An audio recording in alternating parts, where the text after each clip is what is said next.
In a quiet village surrounded by hills, there lived a boy named Ravi.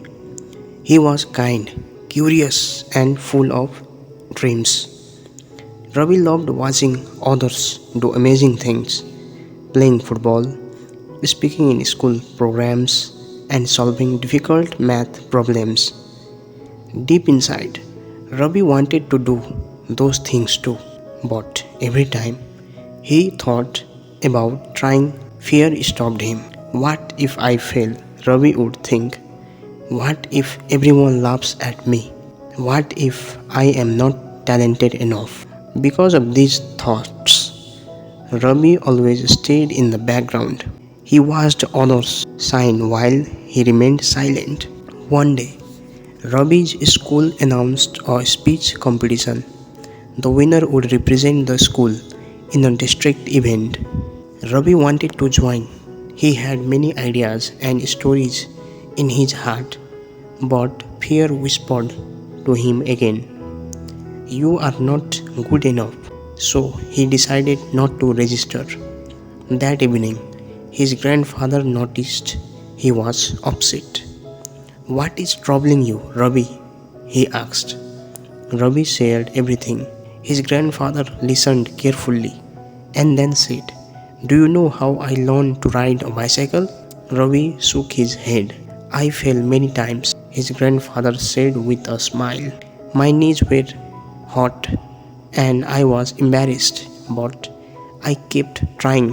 If I had stopped because of fear, I would never have learned." Ravi stayed quiet.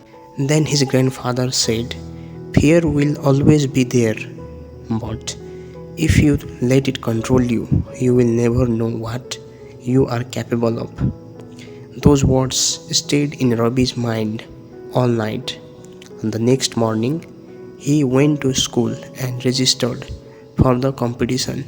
On the day of the event, his hands shook as he stood on stage. He looked at the audience and felt his heart race. For a moment, he wanted to run away, but then he remembered his grandfather's words.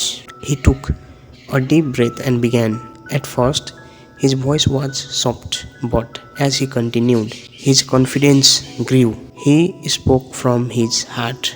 By the end of his speech, the hall was filled with applause. Ravi did not win first place, but he earned something even greater: belief in himself. For the first time, he realized that success is not about being perfect, it is about having the courage to try. From that day on, Ravi joined more activities, asked more questions, and faced challenges with confidence. He learned that the biggest victory is not over others, but over your own fear. And slowly, the boy who once stood in the shadows began to shine. This story teaches that self belief is the first step toward success. Ravi was not weak or untalented, he was simply trapped by his own doubts. Many people miss great opportunities because they are afraid of failure or judgment. The lesson is that courage does not mean having no fear, it means moving forward despite fear.